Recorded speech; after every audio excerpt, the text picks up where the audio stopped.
જય શ્રી કૃષ્ણ વિદ્યાર્થી મિત્રો, કેમ છે? મજામાં ને? મજામાં જ રહેવાનું હો. તો વિદ્યાર્થી મિત્રો, આજે આપણે ધોરણ 10 ની અંદર વિષય સંસ્કૃત પાઠ 16 કયો પાઠ? તો કે પદ્ય પાઠ 16 અદ્ભુતમ યુદ્ધમ. અદ્ભુતમ યુદ્ધમ અર્થ થાય છે અદ્ભુત યુદ્ધ. બરોબર? કયો અર્થ થાય છે એનો? અદ્ભુત યુદ્ધ. હવે આમાં કોની કોની વચ્ચે યુદ્ધ છે એ બાબતની માહિતી હું તમને કહી દઉં છું. તો કે આમાં જટાયુ અને રાવણ વચ્ચે યુદ્ધ છે. બરોબર? જટાયુ અને રાવણ વાળો રાવણ. બરોબર? હવે લંકાપતિ રાવણ અને પક્ષીરાજ જટાયુ, ગીધરાજ જટાયુ, આ બંને વચ્ચે અદ્ભુત યુદ્ધ છે. હવે આપણે એક બાબતને જોઈએ તો આના કરતા છે કોણ? તો કે મહર્ષિ વાલ્મીકી. પણ કોના કરતા? તો કે કૃતિ છે રામાયણ. રામાયણ માંથી આ પદ્ય પાઠ લેવામાં આવ્યો છે. તો રામાયણના કર્તા કોણ? તો કે મહર્ષિ વાલ્મીકી. કર્તા અને કૃતિ બે માર્કમાં બોર્ડની પરીક્ષામાં જોડકામાં પૂછાય છે, એટલા માટે હું વધારે ભાર દઉં છું. બરોબર? હજી એકવાર કહી દઉં છું. કૃતિ તો કે રામાયણ, કર્તા તો કે મહર્ષિ વાલ્મીકી. બરોબર? હવે રામાયણની અંદર કુલ કેટલા કાંડ છે? તો કે 7 કાંડ. કાંડ એટલે અધ્યાય.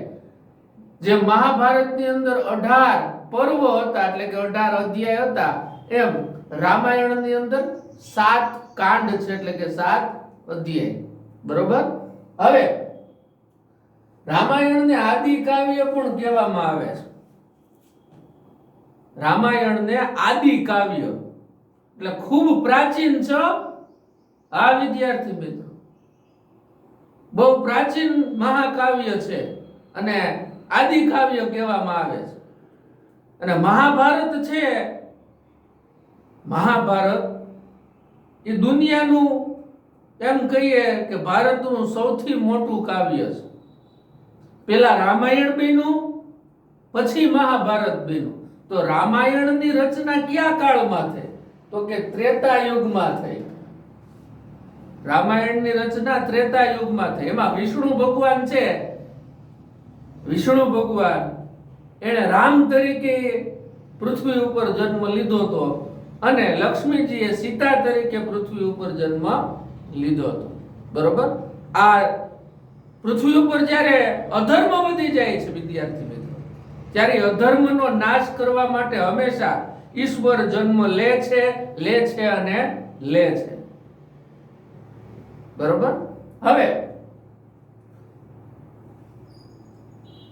આ પદ્ય પાઠ છે રામાયણનો ચોથો કાંડ. કેટલામો? તો કે ચોથો કાંડ. એનું નામ છે અરણ્ય કાંડ. એમાંથી લેવામાં આવ્યું છે અરણ્ય કાંડ. અરણ્ય એટલે જંગલ, જંગલમાં બનતી ઘટના, એમાંથી આ લેવામાં આવ્યું છે. બરોબર? તો અહીંયા આપણે થોડીક ચર્ચા કરીએ, કારણ કે રામાયણ છે એ આપણા હિન્દુ ધર્મશાસ્ત્રનું એક આદિ કાવ્ય અને વાંચવા જેવું પુસ્તક ગ્રંથ છે. બરોબર? હવે ભગવાન વિષ્ણુએ જ્યારે અહીંયા રામ અવતાર લીધો ત્રેતા યુગની અંદર, અયોધ્યામાં મોટા થયા, અસ્ત્રો શસ્ત્રો વિદ્યા શીખી. બરોબર? હવે એને રાજગાદી ઉપર જ્યારે બેહાડવાના હતા ત્યારે કઈ હતા એની માતા. રામના 3 માતા, કઈ કૌશલ્યા અને સુમિત્રા. રામના જન્મદાતા માતા કોણ? તો કે કૌશલ્યા. બરોબર? હવે અને રામના પિતાનું નામ દશરથ. રામ છે એ રાજગાદી ઉપર ના બેસે એટલા માટે કઈ મંથરા સાથે એક એવી યોજના યોજી, બરોબર, બધાય ઘરમાં આવું બધું હાલતું જ હોય કે રામને 14 વર્ષ વનવાસ કરવો પડ્યો. પણ આ તો ઈશ્વરે નક્કી કરેલી એક વસ્તુ છે. રામ તો રાજા હતા છતાં પણ, એ ભગવાન હતા, એને અવતાર લીધો છતાં પણ એને આ પૃથ્વી ઉપર આવીને દુઃખ ભોગવ્યું. અને આપણે દુઃખ આવી જાય તો મને આમ થઈ ગયું છે, મને તો કઈ મળતું જ નથી. જ્યારે વિદ્યાર્થી મિત્રો દુઃખ આવે ને ત્યારે ભગવાન રામને યાદ કરવા. એટલે કોઈ દિવસ ખોટો વિચાર મનમાં નહીં આવે, અરે ભાઈ ભગવાન રામને દુઃખ પીડ્યું હતું તો અમે તો તુચ્છ માણસો છીએ, આપણે તો તુચ્છ માણસો છીએ. હવે જ્યારે 14 વર્ષનો વનવાસ થયો, 14 વર્ષનો જ્યારે વનવાસ થયો ત્યારે ભગવાન રામ, સીતા અને લક્ષ્મણજી, રામના નાના ભાઈ લક્ષ્મણજી, સીતા છે રામના પત્ની છે, એ જંગલમાં પર્ણકુટી એટલે કે ઝૂંપડી બાંધીને રહેતા હતા. બરોબર. રાવણ છે એ પોતે સાધુનું રૂપ લઈને ત્યાં આવે છે. રાવણ છે એ લંકાનો રાજા હોય છે, એને સર્વ શક્તિઓ પ્રાપ્ત કરેલી હોય છે, 9 ગ્રહોને બાંધેલા હોય છે, એવી તાકાત એનામાં હોય છે.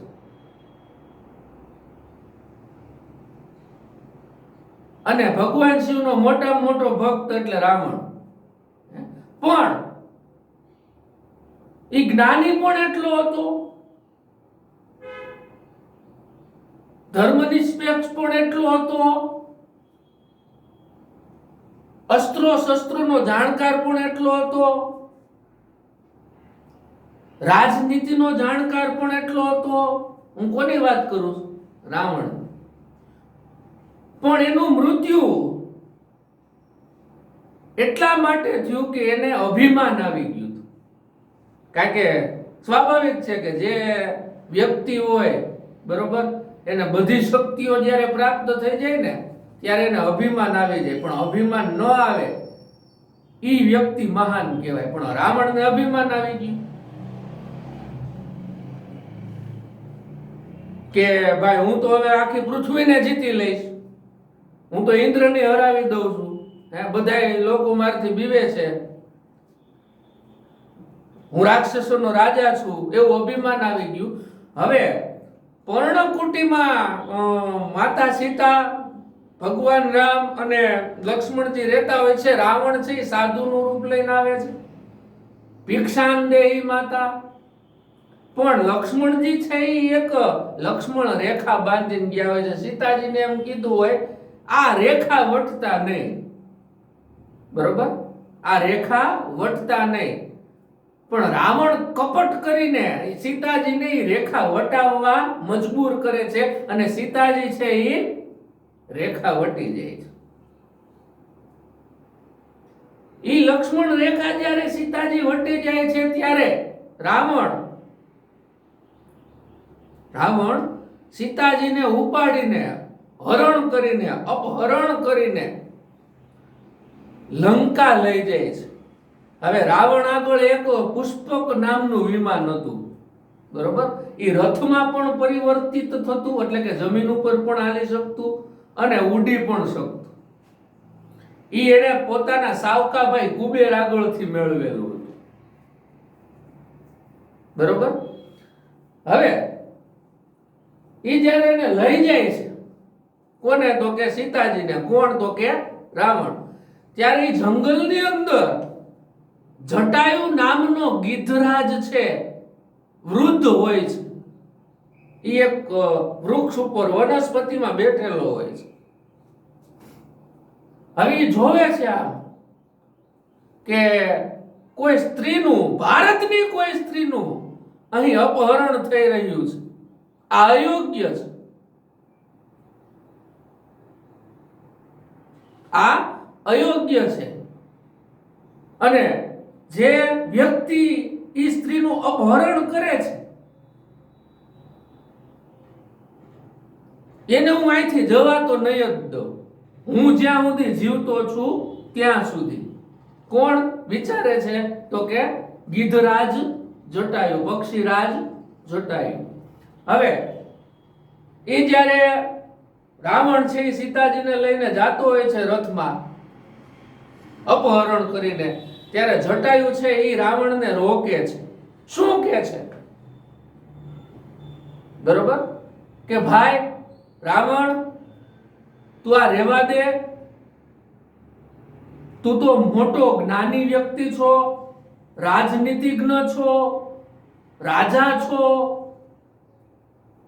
બધા વિષયોને જાણનાર છો, અસ્ત્ર શસ્ત્રને જાણનાર છો, તારે આવું નીચ કામ ન કરવું જોઈએ. આ તું જે સીતા માતાને ઉપાડી જાય છે નીચ કામ છે, એ તારે કરવું જોઈએ નહીં. પણ રાવણને તો અભિમાન હોય છે. જટાયુ છે એ પ્રેમથી સમજાવે છે, છતાં રાવણ છે એ સમજતો નથી. કારણ કે એના મનમાં શું હોય છે? તો કે અભિમાન હોય છે. કેવા પ્રકારનું અભિમાન? કે હું કાંઈક છું, હું ઈગો. તોય હવે હામે હામા ઈગો ભેગા થઈ ગયા, બરોબર, જટાયુ અને રાવણના. હવે રાવણને એમ થાય કે આવડું અમથું વૃદ્ધ પક્ષી, હું ક્યાં ને આ ક્યાં, મને કઈ જાય. ત્યારે રાવણ છે પોતાની તલવાર લઈને લાલ આંખું કરીને જટાયુ સામે દોડે. જટાયુ બે અને જટાયુ અને રાવણ બે સામે આમાં જે મોટા પર્વત હોય એવી રીતે દોડે છે. દૂરની ડબલિયું ઉડવા માંડે છે. અને અદ્ભુત યુદ્ધ થાય છે. પેલા તો જટાયુ રાવણને હફવી દે છે. કેવી રીતે? તો કે રાવણના માથાના વાળ ઉખેડી નાખે છે, મુગટ પાડી નાખે છે, ચાંચું મારી મારીને એના પડખા તોડી નાખે છે, સારથીને મારી નાખે છે. રથ હાંકનાર હોય ને શું કહેવાય? સારથી. ઘોડાને મારી નાખે છે, રથના પૈડા તોડી નાખે છે. કોણ? તો કે જટાયુ. પણ જટાયુ પાસે કોઈ હથિયાર નહોતા. હથિયાર માત્ર એના 3 હતા, બરોબર? આંખ નહીં, ચાંચ, પાંખ અને પગ. પણ રાવણ આગળ તો ઘણા બધા હથિયાર હતા. છતાં રાવણને હફવી દે છે. અને રાવણ છે સીતાજીને લઈને જમીન ઉપર પડે છે, હાફળો ફાફળો થઈ જાય. આવડું અમથું પક્ષી મને હફવી દે છે. પણ અંતે રાવણ છે એની જીત થાય છે. કારણ કે જટાયુ હતો, બરોબર, એ પોતે વૃદ્ધ હતો. એ પોતે વૃદ્ધ હતો. એની પાસે 3 પ્રકારના જ હથિયાર હતા. છતાંય રાવણના 10 હાથ તોડી નાખે છે પોતાની ચાંચ અને પગ અને પાંખ વડે. આટલી તાકાત, જેટલી તાકાત હતી એટલી જટાયુએ લગાવી દીધી સીતાજીને બચાવવા માટે. પણ જટાયુનું એક જ કર્તવ્ય હતું, હું મરી જાય પણ મારી સામે આ સીતાજીનું અપહરણ નહીં થવા દો, આ દેશની સ્ત્રીનું અપહરણ નહીં થવા દો. આ દેશની સ્ત્રીને બચાવવા મારે ગમે તે કરવું પડે, એ મારું કર્તવ્ય છે. તો વિદ્યાર્થી મિત્રો, આ પદ્ય પાઠ એટલે મૂક્યો છે કે આપણે પણ આ દેશની સ્ત્રીનું જીવન, બરોબર, આબરૂ વગેરે બચાવી જોઈએ. એનું અપમાન ન કરવું જોઈએ, બરોબર, એનું અપહરણ ન કરવું જોઈએ.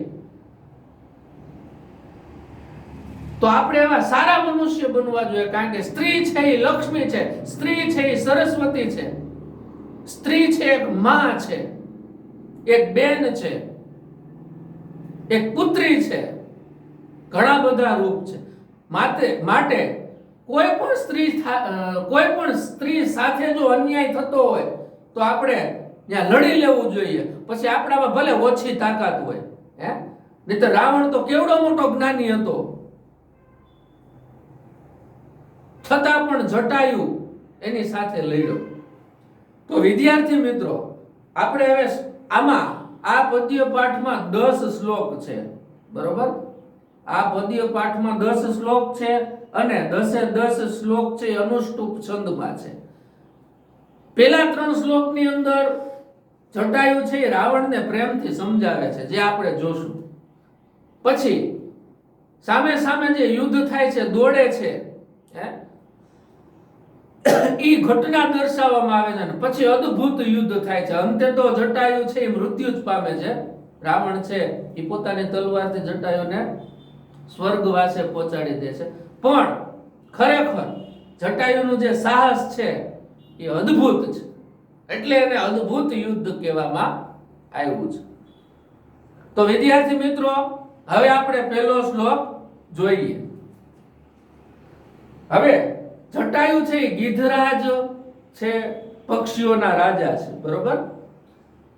પહેલો શ્લોક આપણે જોઈએ. તતઃ એટલે પછી, તતઃ એટલે શું થાય? પછી. પર્વત શૃંગાભઃ, પર્વતના શિખર જેવી શોભા વાળો. તતઃ પર્વત શૃંગાભઃ એટલે કે પર્વતના શિખર જેવી શોભા વાળો. આ જટાયુનું વિશેષણ છે. ગીધરાજ પક્ષીરાજ જટાયુનું વિશેષણ. તીક્ષ્ણ ટુંડઃ, તીક્ષ્ણ ચાંચ વાળો. ટુંડઃ એટલે શું થાય? ચાંચ. તીક્ષ્ણ ચાંચ વાળો. ખગોત્તમ, પક્ષીઓમાં ઉત્તમ એવો. વનસ્પતિગત, વનસ્પતિમાં રહેલો એટલે કે વૃક્ષમાં વનસ્પતિમાં રહેલો. શ્રીમાન એટલે કે શ્રીમાન. વૃદ્ધ હતા એટલે એને શ્રીમાન કહેવામાં આવે. શ્રીમાન. વ્યાજહાર શુભાંગીરા, વ્યાજહાર એટલે બોલ્યો અથવા બોલ્યા. શુભામ એટલે કલ્યાણકારી અને ગિરામ એટલે વાણી. ગિરામનો અર્થ શું થાય? વાણી. નોંધી લેજો, બરોબર. હવે આ શ્લોકનું ગુજરાતી કેવી રીતે થાય તમારે લખવું હોય તો પછી. પર્વતના શિખર જેવી શોભા વાળો, તીક્ષ્ણ ચાંચ વાળો, પક્ષીઓમાં ઉત્તમ એવો, વનસ્પતિમાં રહેલો. શ્રીમાન એટલે કે જટાયુ, કાઉન્સમાં લખવાનું, શ્રીમાન કરીને કાઉન્સમાં જટાયુ. કલ્યાણકારી વાણી બોલ્યો. આ કલ્યાણકારી વાણી કોને કીધી? તો કે રાક્ષસ રાજ રાવણને. હવે આમાં વ્યાકરણ જોઈએ તો પર્વત શૃંગાભવ છે એ ષષ્ઠી તત્પુરુષ સમાસ બને છે. ષષ્ઠી તત્પુરુષ સમાસ. તીક્ષ્ણ ટુંડઃ છે એ બહુવ્રીહી સમાસ બને છે. ખગોત્તમ છે તે સપ્તમી તત્પુરુષ સમાસ બને છે. અને વનસ્પતિગત છે તે દ્વિતીય તત્પુરુષ સમાસ બને છે. તો વિદ્યાર્થી મિત્રો આ નોંધવાનું છે આપણે, બરોબર. હવે બીજા શ્લોક ઉપર આપણે જાય. હજી રાવણને સમજાવે છે. યત કૃત્વા, જે કરીને. કૃત્વા કયો કૃદંત છે? તો કે સંબંધક ભૂત કૃદંત. ન ભવેત ધર્મો, જે કરીને ધર્મો ન થાય. શું કરીને? તો કે રાવણ છે એ સીતાજીનું અપહરણ કરીને લઈ જતો હતો, બરોબર. એ ધર્મ કહેવાતો નથી, અધર્મ કહેવાય છે. એટલે જટાયુ રાવણને સમજાવે છે. યત કૃત્વા ન ભવેત ધર્મો એટલે કે જે કરીને ધર્મ થતો નથી. ન કીર્તિહી, ન યશો ધ્રુવમ. ધ્રુવમ એટલે ચોક્કસપણે, ચોક્કસપણે કીર્તિ અને યશ પ્રાપ્ત થતો નથી. ચોક્કસપણે કીર્તિ અને યશ પ્રાપ્ત થતા નથી. શરીરસ્ય ચ ભવેત ખેદઃ. ખેદઃ એટલે શું થાય? તો કે દુઃખ. અને શરીરને દુઃખનો અનુભવ થાય. અંતે રાવણને શરીરના દુઃખનો અનુભવ થયો હતો ત્યારે ભગવાન શ્રી રામે છેલ્લું બાણ છોડ્યું ને ત્યારે. કહ તતઃ કર્મ સમાચરેત.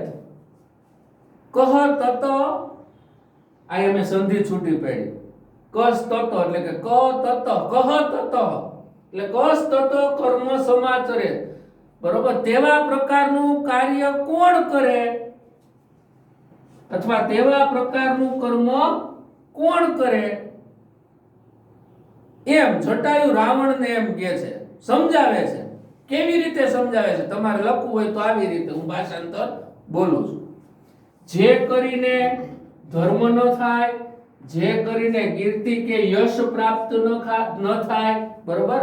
જે કરીને ધર્મ ન થાય, જે કરીને બરોબર ચોક્કસપણે કીર્તિ કે યશ પ્રાપ્ત ન થાય અને શરીરને દુઃખનો અનુભવ થાય તેવું કર્મ કોણ કરે, અર્થાત એવું કર્મ કરવું જોઈએ નહીં. જટાયુનું રાવણ ને કહેવાની બાબત આ છે.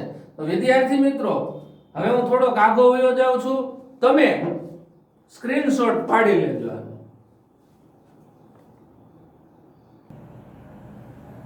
તો વિદ્યાર્થી મિત્રો, આપણે હવે ત્રીજો શ્લોક જોઈએ. હજી પણ જટાયુ છે. કોણ? તો કે જટાયુ, ગિધરાજ જટાયુ એ રાક્ષસ રાજ રાવણને હજી પ્રેમથી સમજાવે છે. ત્રીજો શ્લોક જોઈએ. નિવર્તય ગતિમ નીચા. નિવર્તય નો અર્થ થાય છે અટકી જા, ગતિમ નો અર્થ થાય છે ગતિ, બરોબર? અને નીચા એટલે નીચ પ્રકારની, નીચી. પરદારાભિમર્શનાથ, પરદારાભિ બરોબર મર્શનાથ. પરદારા એટલે કે પારકાની પત્નીને સ્પર્શ કરવાથી થતી, પારકાની પત્નીને સ્પર્શ કરવાથી થતી, બરોબર? નીચી ગતિને તું અટકાવી દે. પારકી સ્ત્રીને કોઈ દી સ્પર્શ ના કરે, એમાં હંમેશા નીચી ગતિ થાય, એમ જટાયુ રાક્ષસ રાજ રાવણને કહે છે, બરોબર? હવે આ શબ્દ છે અહીંયા તો આવ્યો એટલે કઈ વિભક્તિ થાય? પંચમી એક વચન વિભક્તિ થાય અને આ શબ્દ છે ષષ્ઠી તત્પુરુષ સમાસ બને છે, બરોબર? પરદારાભિમર્શનાથ ષષ્ઠી તત્પુરુષ સમાસ બને. ન તો સમાચરે તો ધીરો, બરોબર? ત્રીજી લીટી તમારે બીજી થાય, હું 4 લીટીમાં કરું છું. ધીરો એટલે ધીરુભાઈ અંબાણીની વાત એ કરવામાં આવી નથી. ધીરો એટલે ધૈર્યવાન, બરોબર? ધીરો એટલે શું થાય? તો કે ધૈર્યવાન. સમાચરેત ન કરવું જોઈએ, સમાચરેત એટલે કરવું જોઈએ અને ન સમાચરેત એટલે ન કરવું જોઈએ. તો એટલે પછી વગેરે અર્થ લઈ આવ્યો, બરોબર? યત અપરો અસ્ય વિગર્હયેત, અપરો અસ્ય વિગર્હયેત, જેની બીજા લોકો નિંદા કરે. વિગર્હયેત એટલે નિંદા કરે, હે? એ સારું કામ કહેવાય? પારકાની પત્નીનું અપહરણ કરવું, એમાં કીર્તિ વધે, યશ વધે, ના વધે, એ સારું કામ કહેવાય? ના કહેવાય. એ નિંદા પાત્ર કામ કહેવાય, એ નિંદનીય કાર્ય કહેવાય. એ જટાયુ છે એ રાક્ષસ રાજ રાવણને સમજાવે છે, હે? તો તમારે લખવું હોય આ શ્લોક તો આવી રીતે લખવાનો. સાંભળજો, અહીંથી શરૂ કરવાનું કે પારકાની સ્ત્રીને અડવાથી, પારકાની સ્ત્રીને અડવાથી થતી નીચી ગતિને તું અટકાવી દે ભાઈ રાવણ. એ તું બોલ્યો, લખવાનું નથી ભાઈ રાવણ. પારકાની સ્ત્રીને અડવાથી થતી નીચી ગતિને તું અટકાવી દે, બરોબર? જેની બીજા લોકો નિંદા કરે, જેની બીજા લોકો નિંદા કરે તેવું ધૈર્યવાને ન કરવું જોઈએ. તું તો ધૈર્યવાન છો, હે? તારામાં ઘણી બધી તાકાત છે, તારે આવું ન કરવું જોઈએ, બરોબર? હવે આપણે ચોથો શ્લોક લઈએ. ચોથા શ્લોકની અંદર જટાયુ છે થોડા ગરમ થઈ જાય. શું કામ? કારણ કે આટલું બધું કહી દીધું છતાં રાવણના મનમાં અભિમાન છે, છતાં રાવણના મનની અંદર સીતાજીનું અપહરણ કરવાની મોહ માયા છે, કામના છે, બરોબર? હવે ચોથો શ્લોક જોઈએ. વૃદ્ધો અહમ. જટાયુ રાવણને એમ કહે છે કે હું વૃદ્ધ છું. કોણ વૃદ્ધ છે? તો કે ગિધરાજ પક્ષીરાજ જટાયુ. ત્વમ એટલે તું, યુવા, તું યુવાન છો, હે રાવણ, તું યુવાન છો. ધન્વી એટલે તું ધનુષ્ય વાળો છો, ધન્વી એટલે તું ધનુષ્ય વાળો છો. સરથ એટલે કે તું સારથી વાળો છો. કવચી એટલે તું બખ્તર વાળો છો. કવચી એટલે શું થાય? બખ્તર. બરોબર? તું બખ્તર વાળો છો. શરી એટલે તું બાણ વાળો છો. ધનુષ્ય બાણ ભેગા હોય. બરોબર? ન ચ અપી આદાય કુશલી એટલે કુશળતાથી. વૈદેહીમ એટલે કે સીતાજીને. વૈદેહીમ, વૈદેહી છે સીતાજીનું બીજું નામ છે. વૈદેહીમ એટલે કે સીતાજીને કુશળતાથી. ન ચ અપી આદાય મે ગમિષ્યસી. બરોબર? તું મારી પાસેથી, મેં એટલે મારી પાસેથી, ગમિષ્યસી એટલે કે લઈ જઈ શકીશ નહીં. હું જ્યાં સુધી જીવું ત્યાં સુધી મારી પાસેથી કુશળતાથી તું એને લઈ જઈ શકીશ નહીં. કોને? તો કે સીતાજી. ગમિષ્યસી છે ઈ ભવિષ્યકાળ, પરસ્મય પદ, મધ્યમ પુરુષ એકવચનનું ક્રિયાપદ છે. હવે તમારે ગુજરાતી લખવું હોય આનું તો આવી રીતે. જટાયુએ શું કીધું? હું વૃદ્ધ છું, તું યુવાન છો, તું ધનુષ્ય વાળો છો, રથ સાથેનો છો, બખ્તર વાળો છો, બાણ વાળો છો. તું કુશળતાથી મારી પાસેથી સીતાજીને લઈ જઈ શકીશ નહીં. લઈ જઈ શકીશ નહીં. બરોબર વિદ્યાર્થી મિત્રો? તો આપણે ધોરણ 10 ની અંદર, આપણે ધોરણ 10 ની અંદર 16મો પદ્ય પાઠ એનો પહેલો ભાગ અહીંયા પૂર્ણ કરીએ છીએ. બીજો ભાગ છે આવતા વખતે જોઈશું. જય હિન્દ.